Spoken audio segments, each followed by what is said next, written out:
Welcome back to Landline Chats. I'm so glad you're here.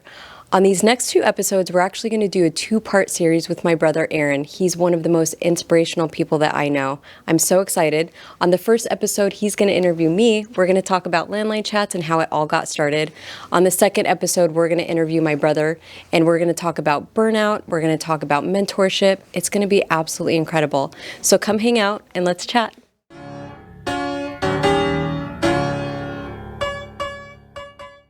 Welcome to Landline Chats. Thank you. I'm actually super excited that you're here and that we got to do this in person. Yeah. But I feel like in some ways we're not doing the same thing, but it's somewhat parallel to what we're doing. So I'm excited about it. Yeah. So, you guys, this is my brother, Aaron.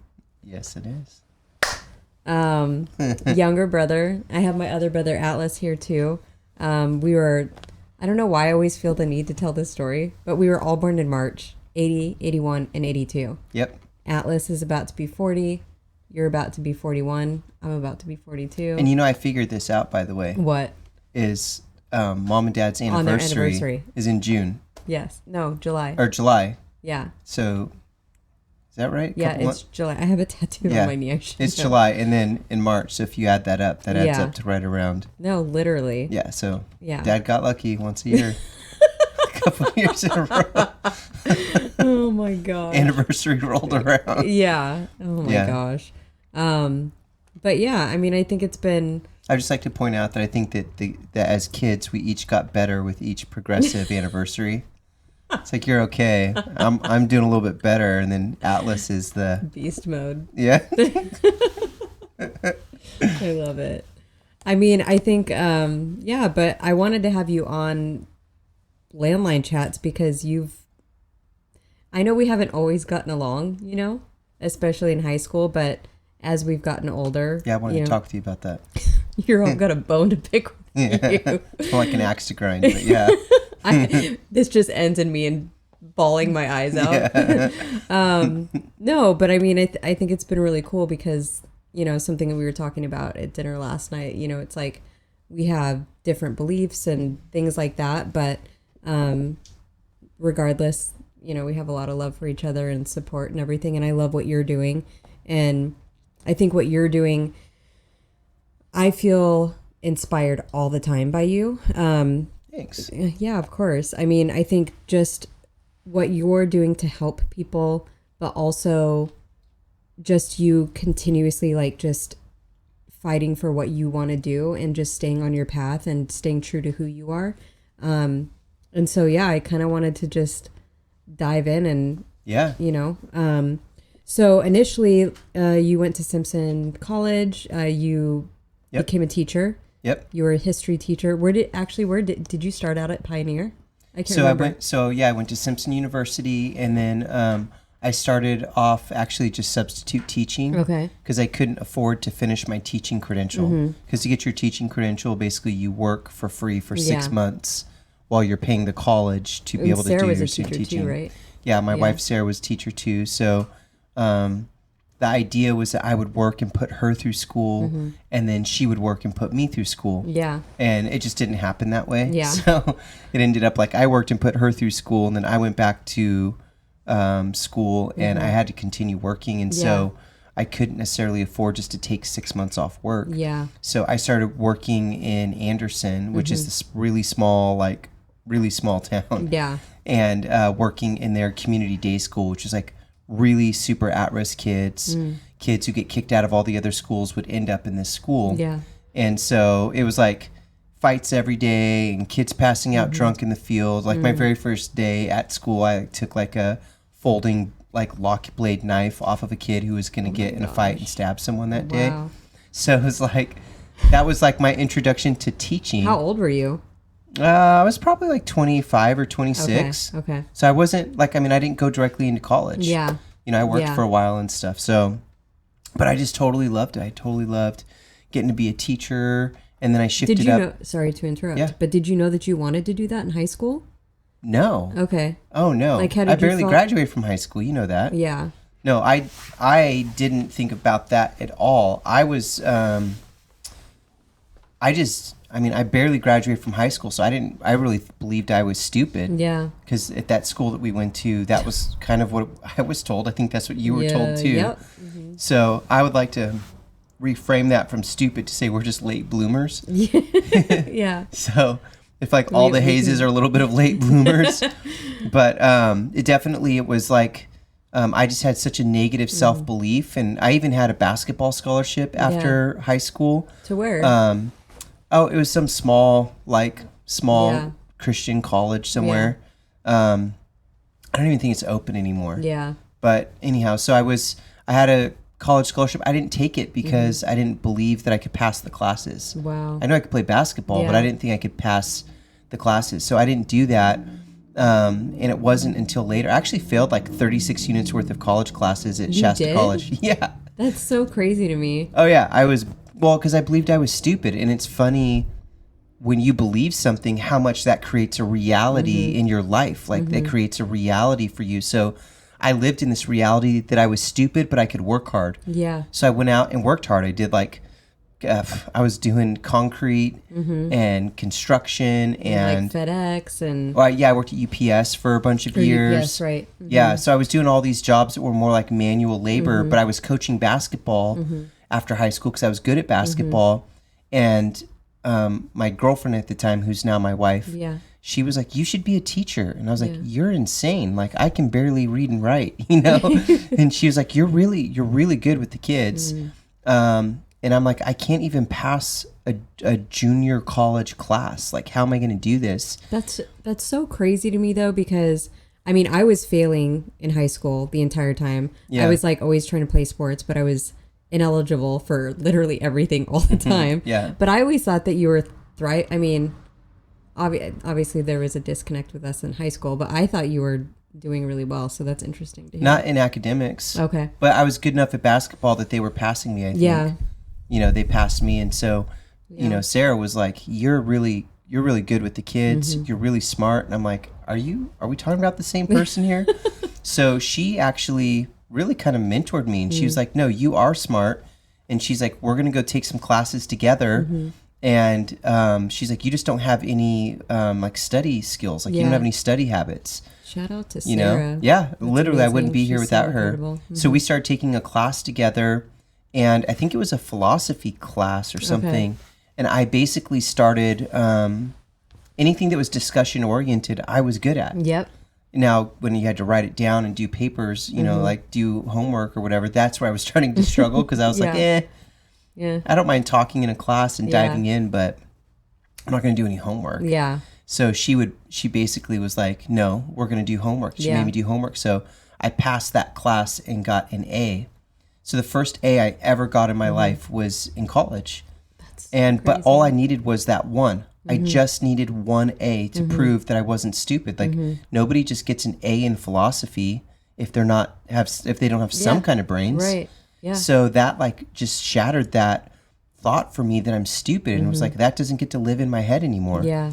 So a guy who barely graduated from high school, and who failed 36 units worth of college classes when I did was trying to do them on my own with no study skills, went to passing one class and getting an A and being like, oh crap, this is possible. Yeah. And then you couldn't stop me because I was like, okay, I know how to work hard, you know. And Sarah was good. I mean, she still was like, are you doing your homework? She'd get on me. But at that point, I couldn't be stopped, and I graduated with honors and went on and got my master's degree. So cool. So she kind of named the track for me. Okay. Which I needed at the time. Yeah. I needed someone to say, you'd be a good teacher. Yeah, absolutely. I didn't believe I was good for anything except for manual labor. Well, and also, too, I was going to ask you if you ever thought about this, but I think, you know, our whole family were creatives. You know what I mean? I think you're an artist. Mom is definitely an artist, you know. Yeah, Mom is for sure. The way that, you know, Atlas thinks is, you know, it's outside of the box, and it's just really cool and really pushes you to kind of think differently. But did you ever think of yourself as a creative? No. And so the background, if you don't know the Hayes family, is that we grew up in a very strict, like uber conservative Baptist setting. And in that, creativity just really wasn't valued. Right. And so I really didn't see myself as creative really at all. although I was funny and I really was creative with You're people. You're very charismatic. I mean, people loved to be around you. And I do remember that. You know, you were always very charismatic and kind and funny and like life of the party. And I did want to be kind, you know, like, and that's one thing is even though that environment like was like soul crushing, I always wanted to be kind. You know, like even in sports, this is why Sarah said she fell in love with me is because I'd be the guy that would steal the ball from you and go make a layup, and then if I knocked you over, I would also be the guy to pick you back up.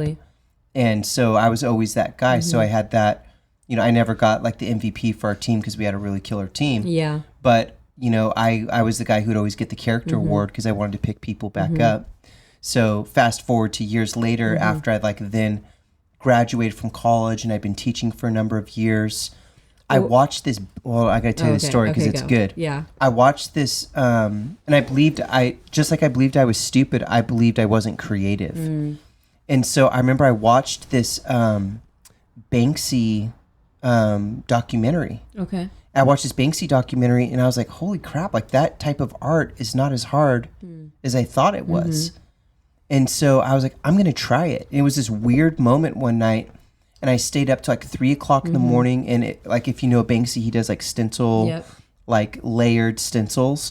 And so I did this 22 layer stencil of an eyeball. Okay. And it was an eyeball. I think I remember that. Yeah. And I printed out a picture of an eyeball onto sheets of paper that I could print off with my home printer. And I had an X-Acto knife and I cut out every single layer, and then I grabbed spray paint from my mother-in-law's garage, and I was up to like 3 a.m. and I spray painted this 22 layer eyeball that like was legit. And I was like, holy crap, like I can do creative stuff. And it just like unlocked. I like had like a year and a half where I just started painting like. I remember that. Yeah. And you know what's crazy? I sold every single painting I ever made other than that eyeball painting. That's so crazy. I even sold one. I sold one of them for $1,500. Some guy was like, I didn't even know that. Yeah. None of my paintings sold for less than like $350. And I wasn't really trying. Yeah. Someone was like, that's really cool. Like you can do that. And I was like, oh yeah, I could probably do that. And it was cool because it started this part, it unleashed this part of me that instead of going like, what can't I do? I was like, dude, what can I do? Yeah. And instead of just going like, you know, I think so many people, not just with art, like I can't do that. Like, yeah, I mean, if you just grab a brush, you're probably not going to be, it's not going to be that epic. Right. But it's the spirit behind it of like, no, I can do that. People do this every day. Yeah. And if they do it, I can probably do it if I put in a little bit of hard work and effort. And so I actually think that creative time in my life was essential. Like it was like an essential setup for where I'm going now. Totally. Because in order to do the entrepreneurial, creative things I want to do to help people, you first have to cross the bridge of fear that says I can or can't do that. Or if I've never done it, it means I never can do it. Yep. And that's actually what's called a fixed mindset. You know, so I had a total fixed mindset when I was younger. Yeah. Because when do you think you came out of that fixed mindset? That's what I'm saying is like, I mean, I don't know if you would agree or not, but I feel like there's constantly going to be things that I'm like, oh, I really need to unlearn that. You know, things will just kind of pop up. Yeah, there's definitely unlearning. And you kind of waver like, you know, in and out a little bit when it's, you know, we're not confident all the time. We talked about this the other day when I was like, I think in my brain, I was like, I can't wait to become a confident person because once I become confident, it's like, you know, you guys better watch out. What's funny though is if people ever talked, anyone who knows you would say you're confident. Which is so crazy because I rarely feel confident, but I do at the same time. It's like in and out. So this might be a Hayes trait is that it's definitely we show up in such a way that I think everyone goes, oh, they know what they're doing. You know, when in reality, maybe we're just like really big bullshitters. Like we're like, oh, okay. Like, I think that's. But there's greatness. There's potential. We like to show up. I think that's the thing, and it's just like, especially when we are like comfortable or in our element, and you know we thrive in that. We have a friend in common that I didn't know we all had in common. Who? It's this her girl. Her name's Elena. I won't say her last name because I don't know if she wants her name mentioned. No. Oh. Okay. And, Amal. Yeah. Well, I'll tell you what her last name is later. But she knows me, she knows you, and she knows Atlas, and she knew us all in different time periods. But this is what's interesting, what she said about our family. Was the thing that she talked about when she talked about charisma and showing up, was she said they all show up. There's one way that they all show up that's unique to their family, is they all show up and they're very kind and they're very present with people. That feels And I was like, dude, that feels really accurate. Because like that. One of my favorite things about, our brother Atlas is that he's really present with people. Yeah, he is. Like, and I'm like, I love him because it's like, how many people are that present? Most people don't know how to be present. Yeah. And I think that when you can walk and being that present, it unlocks all these doors and it makes you feel more trustworthy. And then there's the journey from people trusting you to also being able to deliver, so it's not, charisma can get you in the door, but competency is what keeps you there. And I think like for the things that I know that I'm stepping into, there's another piece in there. So it's like charisma can get you in the door, but it's creativity that gives you a chance to use your charisma. Yeah. Like to be able to envision and open yourself up to try new things and not be afraid to fail. And I feel like the first step of me learning that was first school and realizing, well, I'm not actually stupid, but I had to be mentored into that. Right. Sarah had to mentor me into that. Yeah. And then the next phase years later of like, oh, I'm actually creative. And in that time of learning like, oh, I actually am creative, I started running with this idea of like, you've ever heard of the word a simile? Yeah. Not a simile, but simile. A simile means like or as. And it's the ability to look at your world and go, maybe I can't exactly do that, but I can do something like that. It's like I started a nonprofit and we built a big 10,000 square foot youth center. And it was a mentoring nonprofit in our city. We helped hundreds and hundreds of kids. I trained hundreds of mentors. And when I was launching and building this nonprofit, I tried to find a mentor. And in the nonprofit sector, I couldn't find one because most of the nonprofits in our community at the time were not being run by the people who founded them. Oh, wow. They were now, 20, 30 years old, and the founders had moved on and done other things. And so I realized I would go and meet with these other directors and I'd be like, how did you do this? And how did you start that? None of them could answer the question because generally the people who start things aren't the people who stay and manage them. Right. And that was a really big clue to me. I had to go to the business world and get with entrepreneurs and go to these entrepreneur boot camps and talk to these other guys that were building businesses to be able to find the mentors and the similes. Simile means like or as.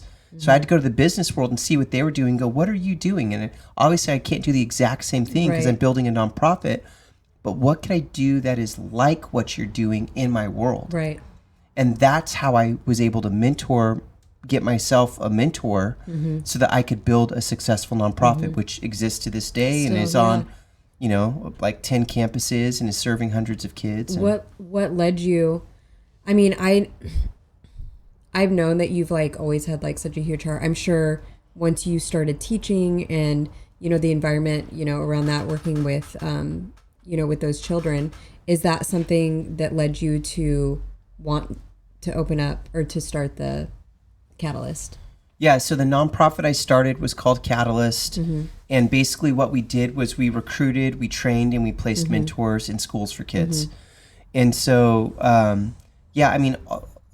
I guess like working in that environment with kids that were kind of the throwaway kids.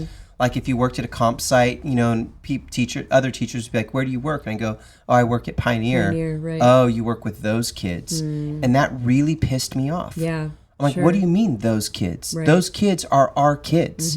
They live in this city.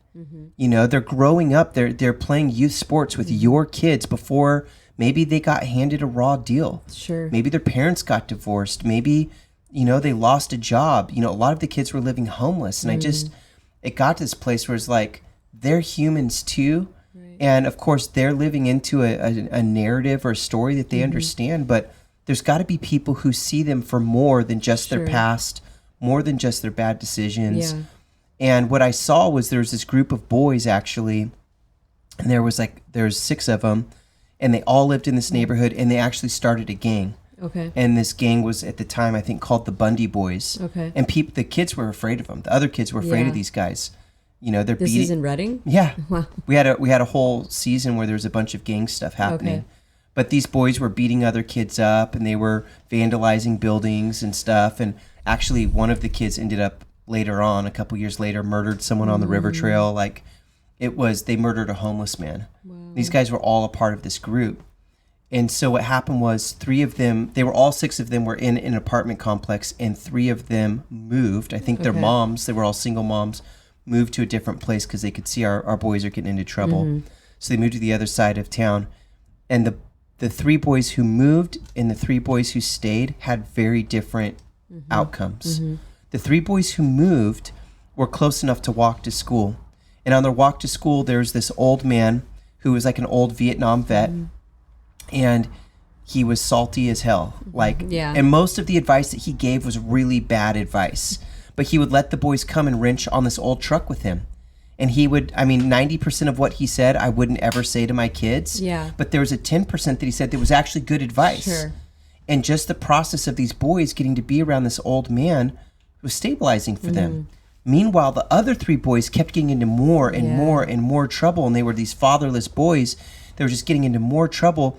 And I started watching them separate. And pretty soon, one of the boys who stayed in that neighborhood, he got kicked out and ended up, in like a youth detention place. And then another kid, another one. And the other 3 boys who moved and had this old man, I think his name was like Frank or something. Yeah. Like they would always talking about this guy, Frank. And I'm like, who's Frank? And he's just this old guy. And, they're always telling crazy stories about Frank, but he was basically mentoring them. And the difference between the 3 boys who stayed in that apartment complex and the 3 boys who met Frank was that the 3 boys who stayed ended up all in jail and committing crimes and not graduating. And the 3 boys who had Frank all graduated. What was the difference between them? Right. They all grew up in the same environment. They were all doing the same crazy stuff. The difference was that for 3 of them, one person showed up in their life.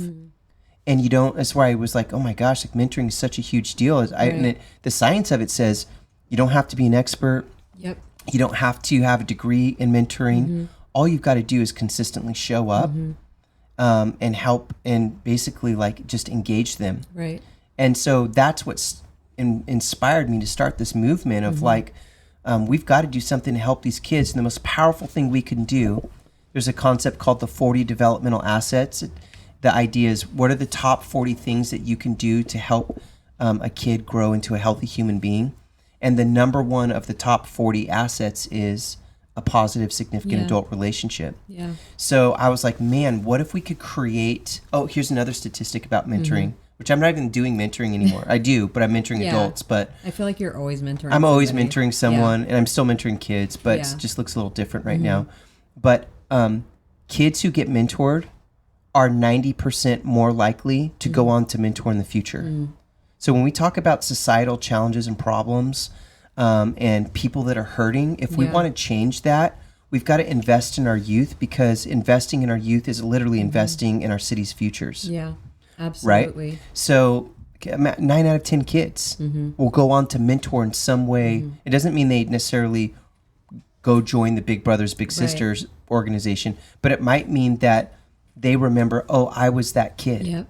I was that kid that was getting into trouble, and that old man Frank gave me a chance. Yep. They might become business owners, or they might be managing a shop someday, or they might just be the older coworker and they teach the young kids the ropes. Absolutely. It doesn't take much, because humans are so resilient to help create shift in people's lives. And so actually starting that mentoring program as a part of my journey to what I'm doing today, because everything that happened in that school with those hurting kids, to starting that mentoring program, and I was pastoring in between there, all of those pieces along the way really helped clarify for me in my journey of almost like what your purpose. Yeah, like my purpose, like what am I created for? Like what am I supposed to be doing?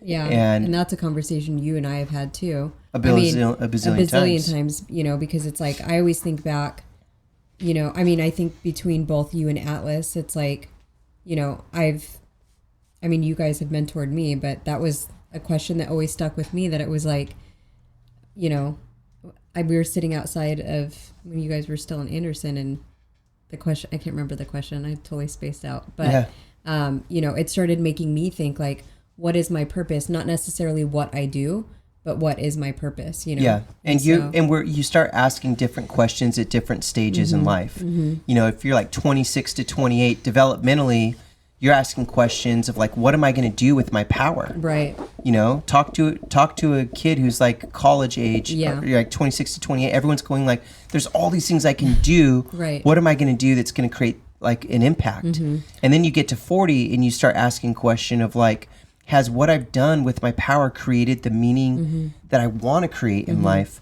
And so, you know, we're both at that age range now where we're like, I don't just want to do things. I want to create an impact with my life. But I think what's funny is... That's the question. What story do you want to tell with your life? Yeah, what story do you want to tell? Yeah, 100%. Well, I was thinking too, is like we all see all these people that we look up to that are famous or whatever. Like you and I were talking about the Kanye documentary. And you think, oh yeah, they just started doing music and then someone found them and then boom, they rose. No, there's years and years and years of grind and hustle. And so it's like, here's a fact for you. In our world, there's actually no straight lines. Yeah. There's no straight lines. What do I mean by that? I mean, literally, physically, there's no straight lines. And you go, well, that's not true. Look, this is a straight line. If we looked at it with a microscope, you would see that there's waves. Right. There's ups and downs. Now, when you step back and you look back from a distance, you go, oh, that's a straight line. But what most people don't see, we see when people get to the mountaintop. We see when people create something powerful. People might see, like in, you know, that hometown that we were in, Redding. People might go, wow. I mean, I was Redding famous, you know. Oh, Aaron, and if it was anything with kids, you should talk to Aaron Hayes. People saw that side of me, but what they didn't know is that I believed I was completely stupid for years. What they didn't know is that for years I believed I wasn't creative. What they didn't know is that for years I didn't feel confident when I would communicate and speak. Yeah. What they didn't know is that for years I thought I was just going to be a guy swinging a hammer. Right. Now, by the way, there's nothing wrong if you're swinging a hammer. Absolutely not. I actually view that as creativity and art now. Yeah. But for a long time, I was hiding in self-beliefs that weren't true, and I didn't give myself permission to not have it happen in a straight line. And now I'm like, hey, the ups and the downs and the flow and the challenges of becoming, the term is self-actualized, becoming the best version of myself possible. If it doesn't have ups and downs, then I'm not actually living. Yeah. Think about it even in terms of a heartbeat. A heartbeat is literally, if you can see it as on a line, it's going up and down and up and down. Yeah. Right? And so to live means that you need to have downs and you need to have 100%. Ups. But we all try and just live in the ups. Yeah. Well, and I think, I mean, you know, I think when you're younger, you know, it's like when something shitty happens, you're just like, you know, it's everything's, you know, it's awful. But as you get older and you go through those things, you realize that you're like, you know, I have a choice here. There's a lesson to learn, you know, and, you know, sometimes you learn them the harder way, but and it's so important. We grew up in an environment where to make a mistake, you know, or to sin was like the worst possible thing that you could do. Whereas now I'm like, hey, like making mistakes is the journey. That is the journey to becoming. Yeah. Making mistakes is how we grow. And the people who are the most successful are the people who embrace their failures as fuel. And, you know, it's like there's the corny but true story of Thomas Edison and the light bulb, you know, where he's like, I found it. I figured out how to make the light bulb. And he flips the switch and the light flickers on and then goes off. And everyone in the room is like, oh. Yeah. And he cheered. He was like, yes. And they're like, why are you cheering? And he's like, I just found out 988 ways how not to make a light bulb, which means I'm closer to my goal. You know, it's like that's a corny story. No, it's incredible. But the mindset is like, damn, like like if I even slightly don't get to my goal fast enough, I'm like, oh man, I'm a failure. Well, you can't get to greatness like that. Instead, flip it. Yeah. And that's the world that I know you're living in right now. Yeah. That is the world I'm living in. Mm-hmm. It's cool that and Atlas, our brother, he's living in, and so many of our friends that we're like, how do I flip that? Totally. How do I stop living like life is happening to me instead of me happening to life? Right. How can I get the freaking fuel to go the distance so I can try something 988 times and not get it right, but be as stoked at try 988 as I was at try 1. Right. That is like world-changing power. The world changer people, they try and fail and try and fail and try and fail and try and fail. Yeah. But what really determines their greatness is how many times they're willing to try and get back up, right? Yeah. And that's the kind of person I want to be. Yeah. But I'll tell you it's freaking hard. Yeah.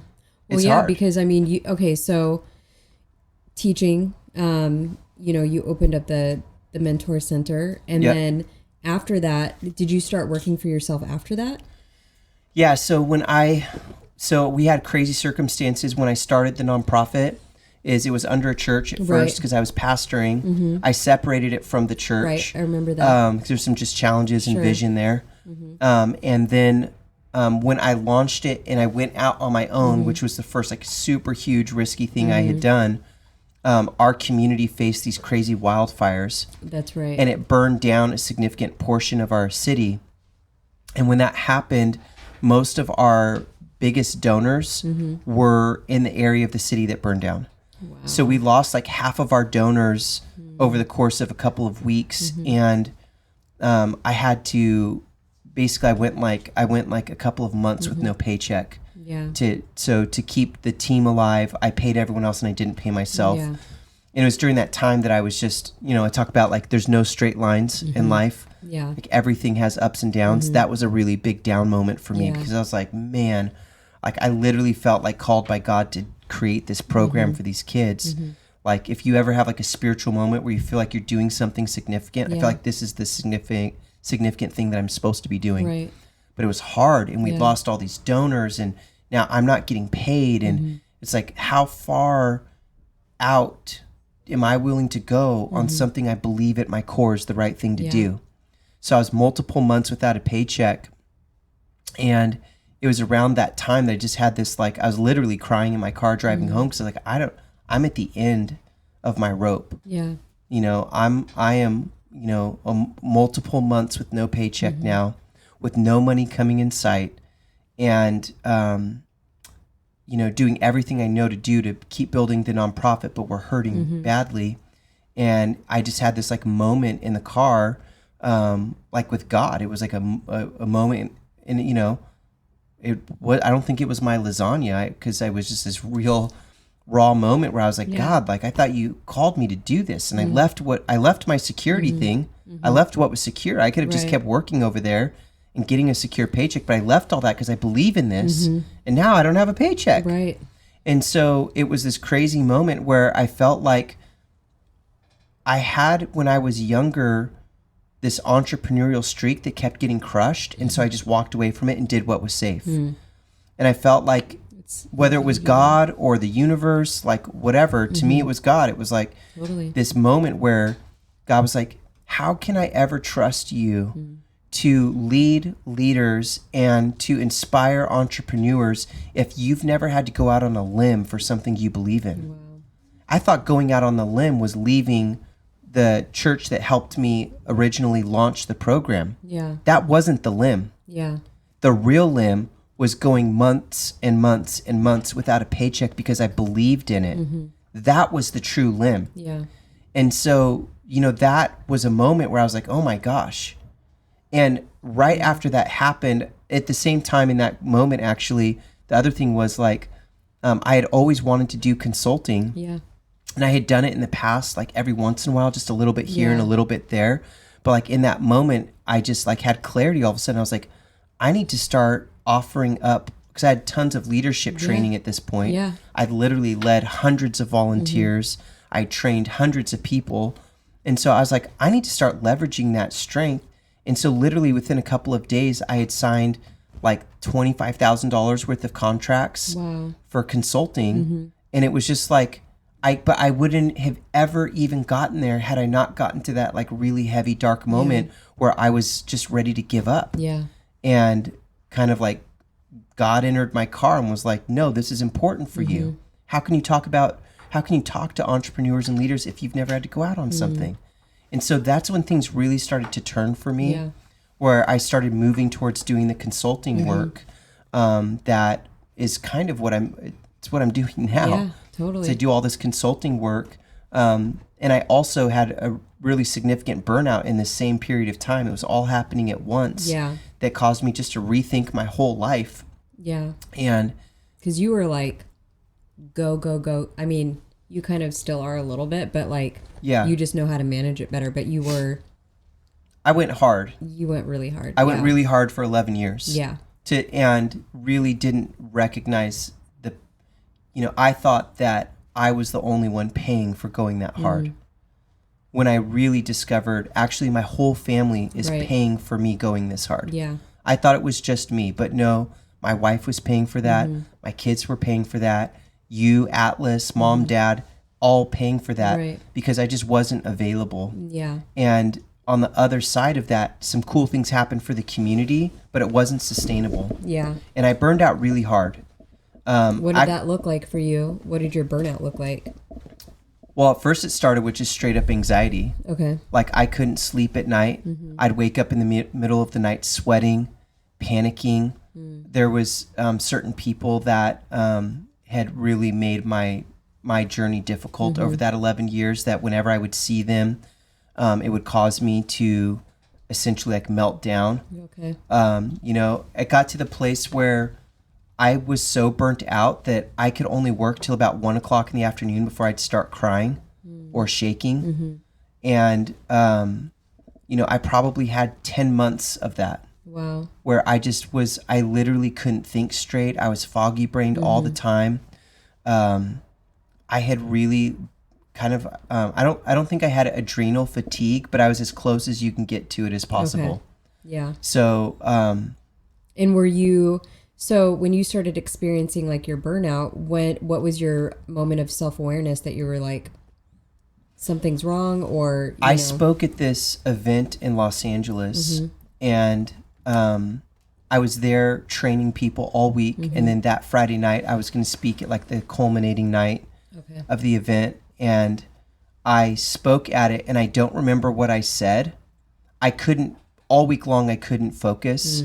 I was trying to get prepared for it and I couldn't, which made it 100 times worse. And I literally was going up in the room, ad-libbing in front of a couple hundred people.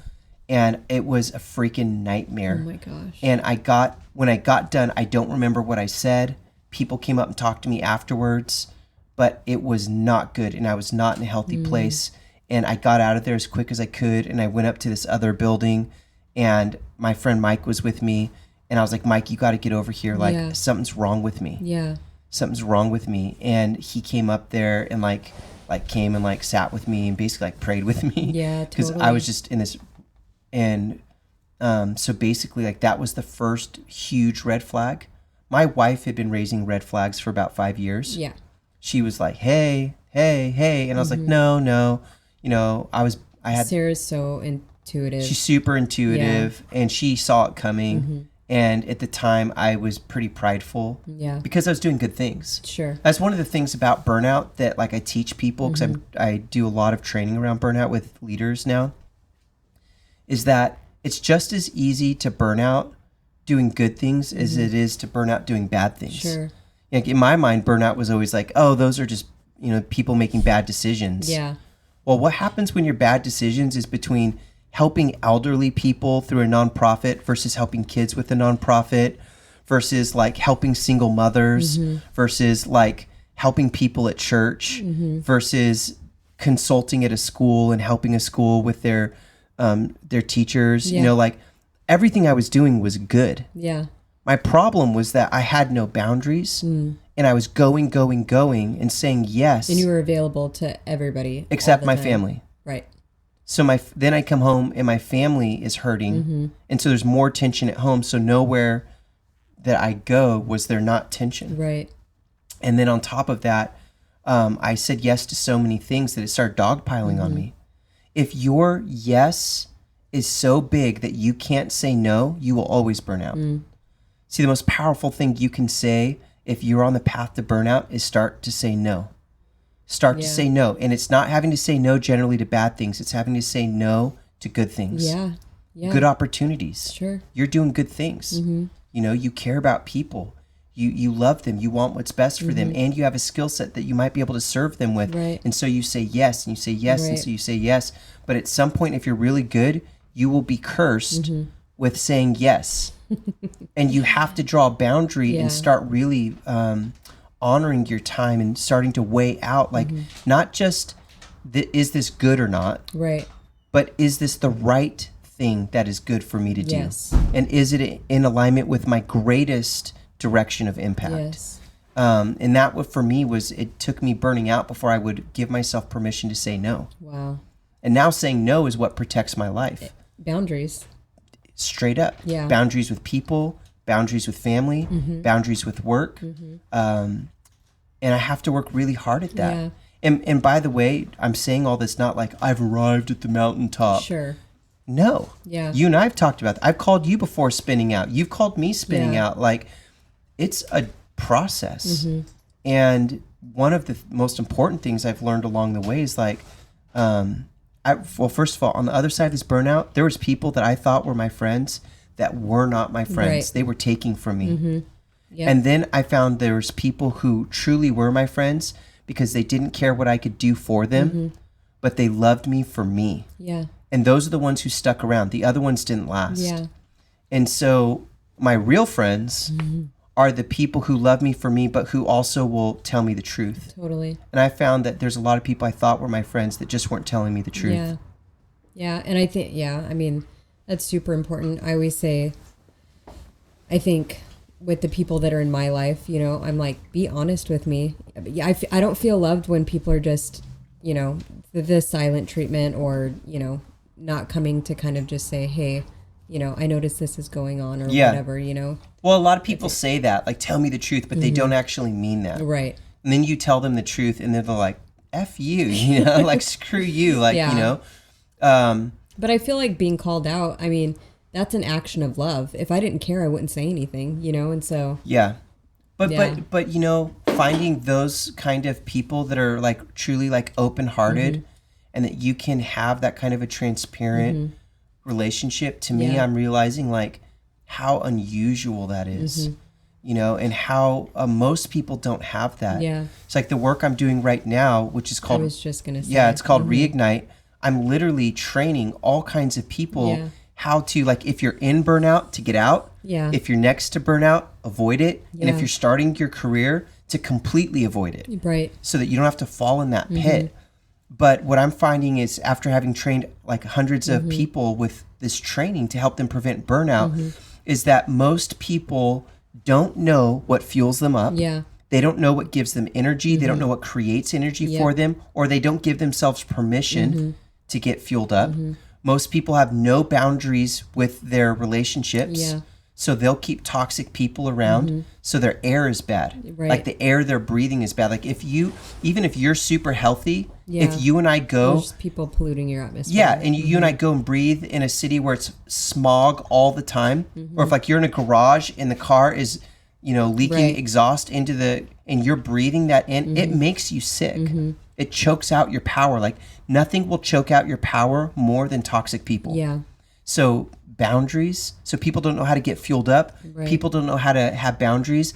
And then I discover most people don't know how to go out and get and find mentors. Right. So we're lazy about getting people who could have the ability to elevate our lives. Like mentors, you know, like spark people are the kind of people who take the potential you have and put it to good use. And most of us are too prideful to humble ourselves to go actually need help. Right. Now, in the business world, you see this. We will use spark people to help us make money. But very rarely will we get spark people to help us just be healthy. Right. But the problem is if you're not healthy, you can't sustain the things that make you money. I know a lot of people who are freaking super wealthy. A lot of friends work, especially in the real estate world. I have a lot of friends in real estate that they can freaking kick ass and take names and make money.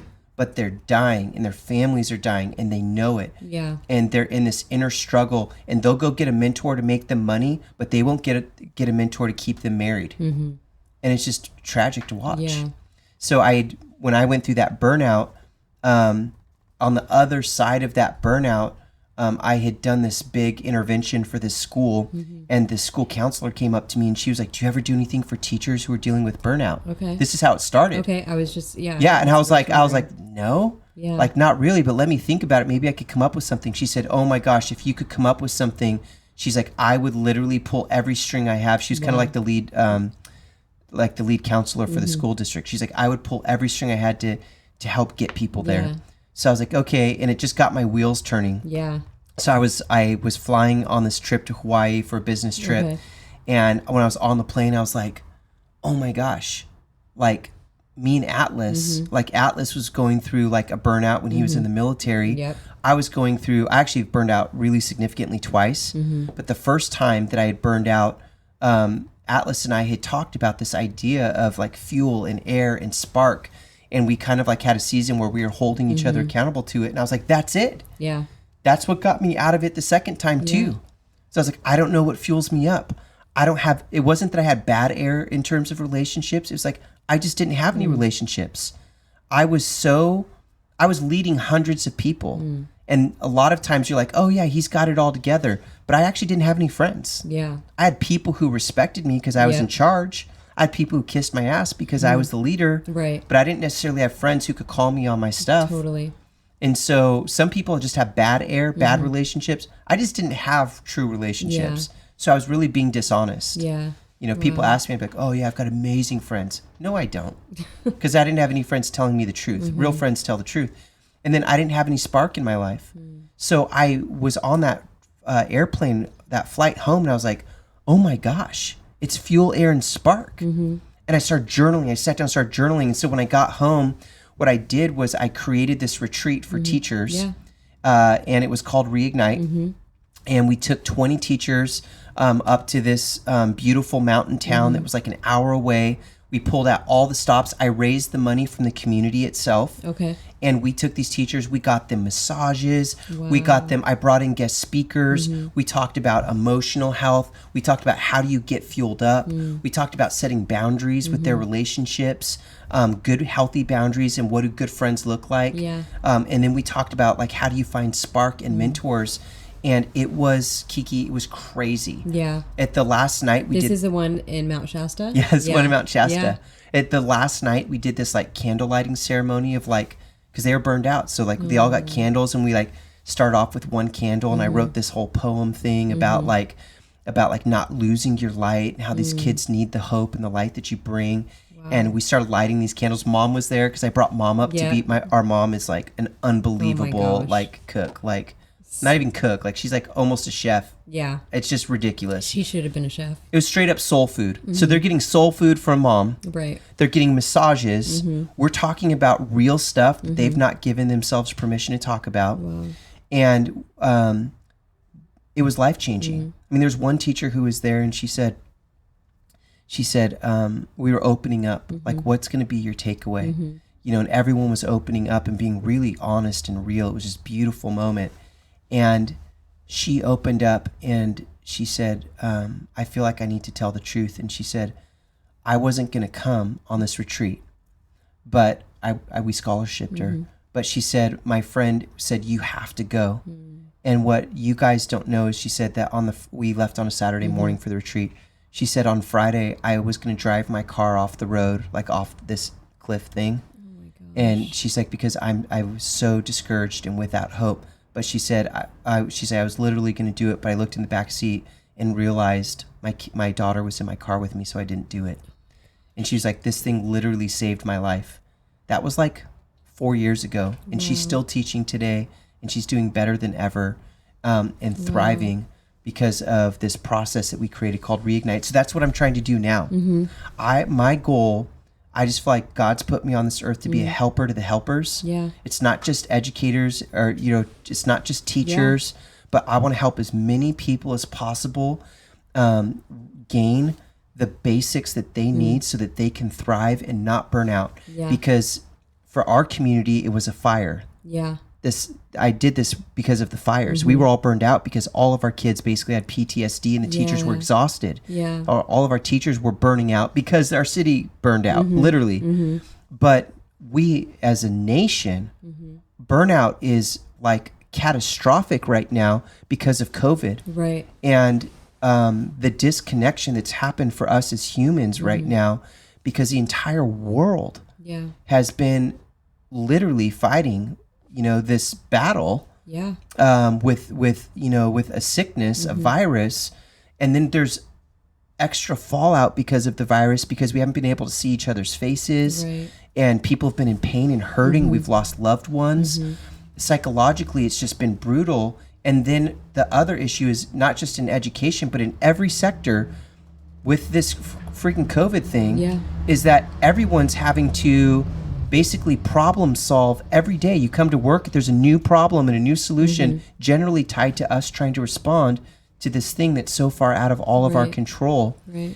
And so my goal right now is to literally serve as many people as I can to help them get the tools that they need. Yeah. So I've literally, I've spoken to nonprofit groups. I've spoken at schools. I've trained administrators. I've worked with, I've done high level executive coaching where I do executive coaching. I worked with a senator and was working with him. And so really my goal at this point is, for this season of my life, I want to help as many people as I can, not burn out. Yeah.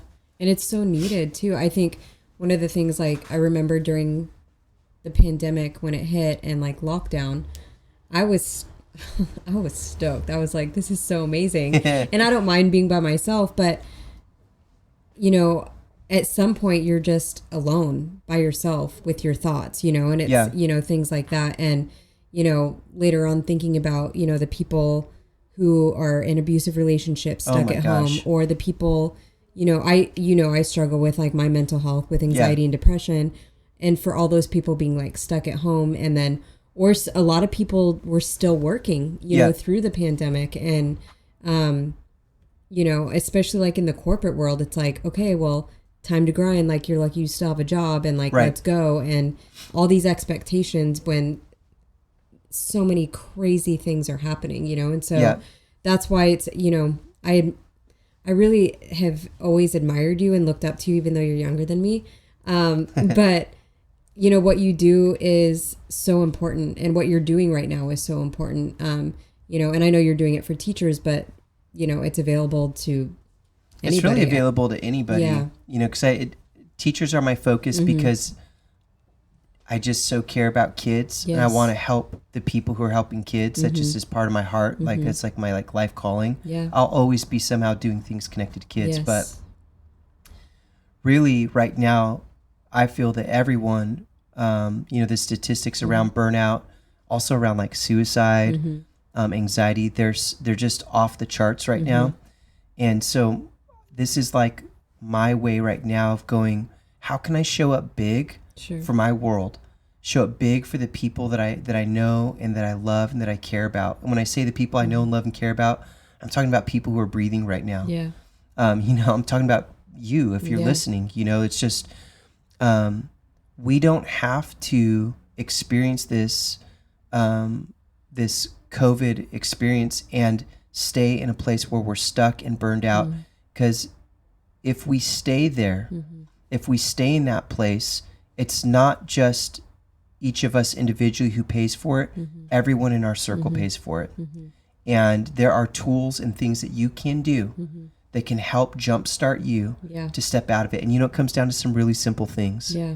Like what you're talking about, one of them is just community. Sure. If I have to live and the only voice I hear is my own voice to wrestle with these problems, it won't work. Right. We should never neglect the connecting that we need as human beings. Humans are, we are group oriented.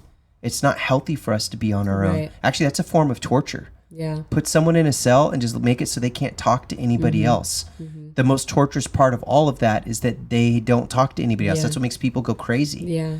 So we need one another. We need each other in a way that isn't just negative coping. It's not just drinking. It's not just smoking weed. Yeah. It's not just partying. It's not doing the behaviors where we binge to try and to overcome our feelings. It's actually pulling our feelings out and looking at them, finding the roots of them and cutting the negative roots off and keeping what's good. Yeah. And then building on what's good. Well, and one of the beautiful things about like what you're doing and what you're teaching is, and this is something that like I've learned, when I overcome something, you know, mentally, or I learn, you know, or I get a new tool in my tool belt to help me with my mental health. When I see somebody else and, you know, I'm like, oh my gosh, I've been there. I know how that person feels. Yeah. I want to help, you know, and so it's like I've acquired a new tool and I'm like, okay, cool. So you're not only helping like just, you know, one person. It's like once people start to feel better and they recognize that other people are in a rough spot, they're like, hey, this is what I learned, you know, through Aaron. You know, I did this mentor, you know, burnout thing. It snowballs. And that's just something that's just so huge. I mean, you've heard of the 12-step program before, right? Like Alcoholics Anonymous or like 12-step. So there's these 12 steps of recovery for people. You know what the number one most important step is? Which one? It's the very last step. You know what the very last step of the 12-step program is? It's okay if you don't. Most people don't. It's that you have to give it away. Oh, wow. What's the last step of 12-step? You've got to go teach someone else. You've got to mentor someone else. It's why a lot of people who do those 12-step programs, they stay in the programs for the rest of their lives because their sobriety is generally tied to giving it away. There's a lot of people who learn stuff. We can all listen to podcasts. Sure. We can all like pick up a book or listen to an audiobook. Like information is easier to get to than ever before. Yeah. But that's not actually what locks it into your mind. So I used to be a teacher. The highest level of learning happens when you teach someone else. And so it's like, it's crazy when you learn this stuff. A lot of us just sit on things that we heard or learned. Oh, that's cool. Yeah. But if you don't give it away, it generally means shit to you. It doesn't mean anything to you. And if you really care about others, you will give it away. That's why, like, I don't care if people go and try and someone I had a friend once and she was like, what happens if other people like take this and try and do it? And I'm like, freaking awesome. Yeah. Yeah. Like there's 7 billion people on this planet. I'm not going to be able to reach all 7 billion. Sure. Like give it away. Yeah. I don't even care if you steal my concept of fuel and air and spark. Like take it and run. Yeah, absolutely. Share with it as many people as you can. You know, because the truth is like there's not a lack. There's not lack. There's plenty of people who can grow with this. So give it away. Yeah, absolutely. Because it's get anchored in for you. Yeah, definitely. Okay, so right now you're doing your Reignite series, and then so people can find you on YouTube. Yep, they can find me on Facebook. Yep. And then, I mean, I know that you spoke mostly about, you know, doing this for teachers, but I mean, I always think when I was doing the corporate thing that I'm like, oh my gosh, you know, I would love to. I would love to speak in business, and I have. Yeah. But I haven't at the level that I want to yet. And so it's not. I haven't done that just because. Honestly, I was still living in far northern California in a small community. So I've actually, my family's moved. Okay. We're in Tennessee now. Yeah, I'm all okay. Like I don't. Yeah, know. like you don't know, you know. Right. But I'm in Tennessee now, and so my goal in this season is literally to be able to help any groups that I can. Okay. So obviously, I'm going to continue to focus on education because that's my wheelhouse in terms of it's just the first place I'm starting. But in terms of corporate. These are things that I've been doing for years, and I would love to do more of it. Yeah. So, and you're incredible at it. Thank you. I mean, not only are you incredible, but you really are. I mean, I don't think it's just because I'm biased because you're my brother, but you are incredibly like kind and loving and empathetic and fun. And it's like, I know, you know, my spirits are always lifted when I'm around you, and I really appreciate that about you. And yeah, so. Thanks, sis. Absolutely. Yeah. Like, we should do our handshake later. But yeah, so I'll definitely plug in all your information because I think it's, like I said, what you're doing is so important. And I think one of the things too is like for people, if you're wanting to learn more, I mean, of course, like if you have something I can come speak at, let me know. But you can also follow, like I'm doing all these series right now. I'm building these weekly series where I'm posting a video every day of the week. It's generally like somewhere between 2 and 7 minutes where I talk about all kinds of different topics, how to have difficult conversations. That was such a good one. Yeah, that was one of the last ones I did. It was so fun. Yeah.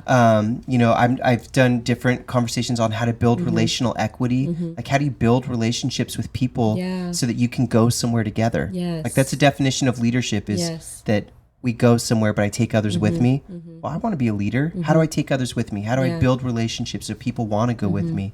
So that's a great way for people to follow along and kind of get some awesome free content and start growing your self-awareness so that you can prevent burnout and share it with others. Yeah, definitely. Cool. Well, thank you for, one last thing. If you can leave any like nugget of like wisdom or just a word of encouragement, what would you like to say? I guess if I could leave any like one piece of encouragement to people who are listening, is I would start off and I'd go back to that moment when I was dealing with burnout myself and I felt like I was alone and no one understood. And what I would say to you is, if you're in that kind of a moment, I would just say, I want you to know that you're not alone.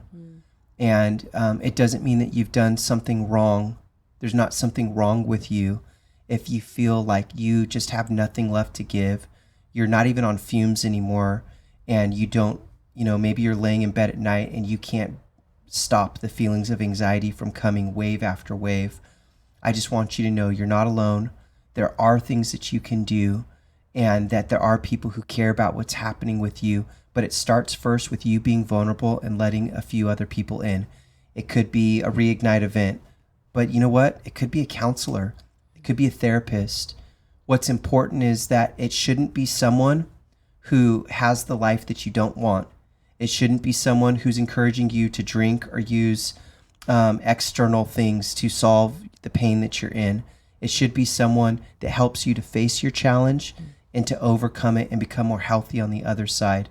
But it first starts with you reaching out for help. And you're not alone. There are people who care about you. Awesome. Cool.